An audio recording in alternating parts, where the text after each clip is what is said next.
श्री सद्गुरुदेव भगवान की जय। श्री सीताराम सरकार की जय।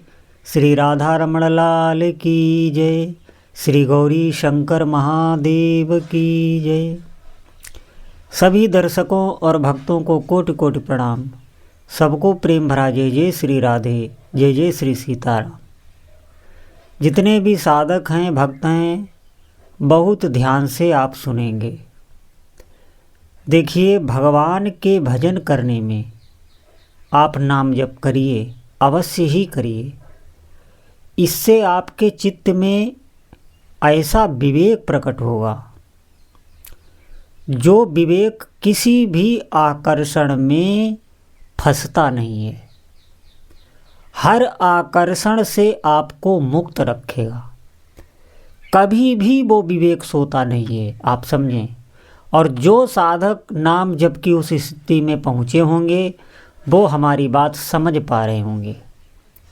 वो विवेक ऐसा होता है कि संसार का स्वार्थ उसे समझ में आ जाता है, संसार की वास्तविकता उसे समझ में आ जाती है, और जो नाटक चल रहा है वो नाटक भी उसे पता चल जाता है। वो भीतर भीतर साधक सब समझता रहता है। वो विवेक ऐसा होता है कि आपके साथ कौन कैसा व्यवहार कर रहा है, स्वार्थपूर्ण व्यवहार कर रहा है, ये सब आपको भीतर से ज्ञान होता रहेगा। इसीलिए जो अच्छे नाम जापक हैं उन्हें संसार से वैराग्य हो जाता है। आप ध्यान दें, वैराग्य की बात सुन के साधक डर जाते हैं। देखिए, वैराग्य का मतलब ये नहीं है कि वो साधक सब कुछ छोड़कर किसी एकांत गुफा में, किसी जंगल में चला जाता है। वो सभी कार्य करते हुए, सभी कर्तव्यों का पालन करते हुए भीतर से उसे वैराग्य होता है, कहीं फंसता नहीं है। क्योंकि उसके भीतर जो विवेक होता है वो उसे कहीं फंसने नहीं देता। बाहर से सबसे उसका व्यवहार बहुत ही मधुर होता है, बहुत ही मधुर, और सबको वो आकर्षित भी करता है, लेकिन भीतर से वो वैरागी होता है। इसीलिए उसे कभी दुख कोई नहीं सताता। संसार की असारता का उसे ज्ञान हो चुका होता है। और एक बात ध्यान दें, उसे दुख क्यों नहीं सताता? क्योंकि जितना आपको संसार से वैराग्य होगा उतना ही आपको भगवान से अनुराग भी होगा। ये सिद्धांत है। जितने अंश में आपको संसार से वैराग्य है उतने ही अंश में भगवान से अनुराग होगा। भगवान के नाम जप की इतनी महिमा है और कोई ऐसा साधन नहीं है जो आपको ये स्थितियां दे सके। अब ध्यान से सुनेंगे। नाम जप में साधक वही लगता है जिसे संसार से दुख मिलता है, या संसार में दुख है इसका जिसे बोध हो जाता है, वो नाम जप में लगता है। क्योंकि नाम जप में हम सुख के लिए ही लगेंगे। या तो कोई अपनी इच्छाओं की पूर्ति के लिए, कामनाओं की पूर्ति के लिए नाम जप में लगता है, तो वो भी सुखी के लिए लगता है। या किसी महापुरुष की आप पर कृपा हो जाए, किसी महापुरुष, किसी नाम जापक महापुरुष के प्रभाव से आप नाम जप में लग जाएं। यही कारण होते हैं नाम जप में। नहीं तो नाम जप में कोई जीव लगता नहीं है। संसार से जब आपको दुख अनुभव होगा, भगवान के भजन से सभी काम बनते हैं। नाम की महिमा सुनकर कोई भी साधक भगवान के भजन में लगता है, नाम जप में वो लगता है, तो फिर धीरे धीरे उसके हृदय में प्रकाश होता है, एक ज्ञान का प्रकाश। अब आप इसे उससे तुलना नहीं करना। आप देखेंगे बहुत लोगों को ज्ञान इतना है, ये ज्ञान बुद्धि का नहीं होता है।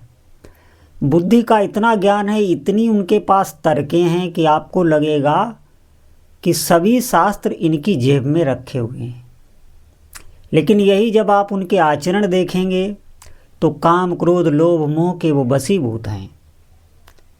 आप देखेंगे उनका ज्ञान उनके काम में नहीं आ रहा। ये जो मैं बता रहा हूँ ये हृदय में स्वतः स्फुरित होता है।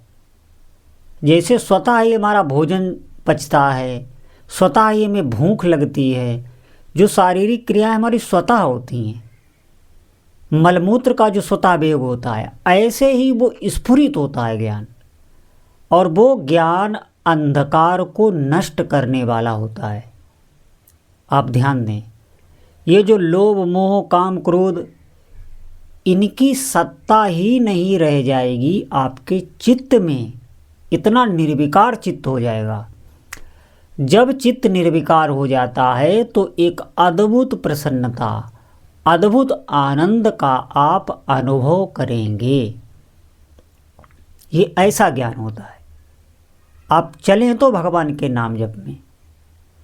साधक ये समझने लगता है कि जब हम नाम जप करेंगे तो हमारी सांसारिक वस्तुएं, हमारी धन हानि हो जाएगी। ऐसा कुछ भी नहीं है। समस्त लौकिक कामनाओं की पूर्ति भी भगवान का नाम जप करता है। ऐसी कोई भी कामना नहीं है। आपके मन का कोई भी सोचा हुआ संकल्प भगवान का नाम जप पूर्ण करता है। इस बात पर आप विश्वास करें। भगवान के नाम जप की इतनी सामर्थ्य है, इसकी महिमा कोई कह ही नहीं सकता। स्वतः ही आपका आकर्षण होने लगेगा अपने प्रभु में, क्योंकि इतना अंतःकरण पवित्र हो जाता है तो स्वतः ही प्रभु की तरफ वो भागेगा। स्वतः, जैसे अभी हमारा स्वतः विषयों में भागता है, ऐसे ही स्वतः अंतःकरण की आसक्ति आपके उपास्य देव में होने लगेगी और अटल विश्वास हो जाएगा। अटल विश्वास, अटल विश्वास का मतलब है कि ऐसा हमारे प्रभु करेंगे ही, ये विश्वास हो जाएगा। और ज्यों ही चित्त में ऐसा विश्वास हुआ तो जो भी आपकी इच्छा है उसकी पूर्ति होने लगेगी। अब यहाँ पर इच्छाएं वासना जन्य नहीं होती। जो भगवान के भजन में आगे निकल गया होता है उसकी संसारिक कोई लोभ की इच्छा नहीं होती, कि संसारिक किसी कार्य को बनाने में, देह धर्म को लेकर कोई भी इच्छा नहीं। सभी उसकी इच्छाएं, मनोकामनाएं परमार्थिक हो जाती हैं, अपने प्रभु के लिए हो जाती हैं और अटल विश्वास हो जाता है। आप ध्यान दें, देखिए, आप नाम जप करिए, इसे बिल्कुल न छोड़िए। आप श्रद्धा करिए भगवान के नाम की महिमा पर।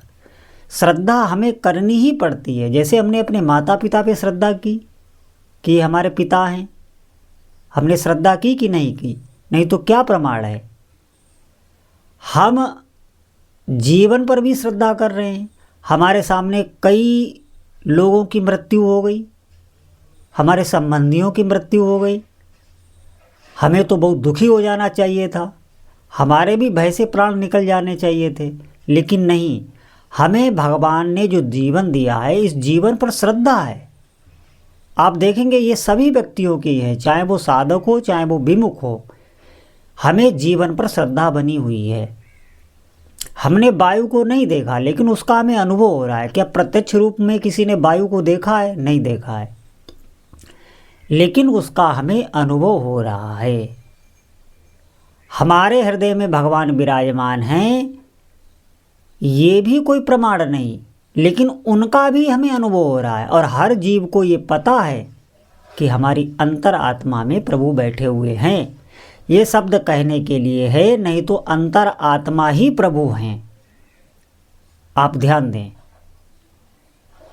नाम जप में लगने के लिए हमारी भगवान के नाम जप में महत्व बुद्धि होनी चाहिए। जैसे आप देखेंगे कि जब हम धन के लिए कहीं मजदूरी करने जाते हैं तो वहाँ पर हमारा क्या मन लगता है? नहीं लगता, लेकिन धन का लोभ होता है, इसलिए हम वहाँ पर बेमन से श्रम करते हैं कि हमें धन मिलेगा। धूप में भी आप मजदूरों को देखना, वो कार्य करते हैं और श्रम करके, बेमन से श्रम करके धन की इच्छा से कार्य करते हैं। क्या हम नाम जप में वो श्रम नहीं कर सकते? क्या क्या हम अपने मन को नहीं समझा सकते? प्रारंभ में मन आपका नहीं लगेगा, लेकिन आपको अभ्यास करना पड़ेगा, क्योंकि नाम जप से ही हमारे सभी कार्य बनेंगे। इसीलिए सभी साधकों से बार बार प्रार्थना है कि आज से ही अधिक से अधिक भगवान नाम जप करें। बोलो जय जय श्री सीताराम।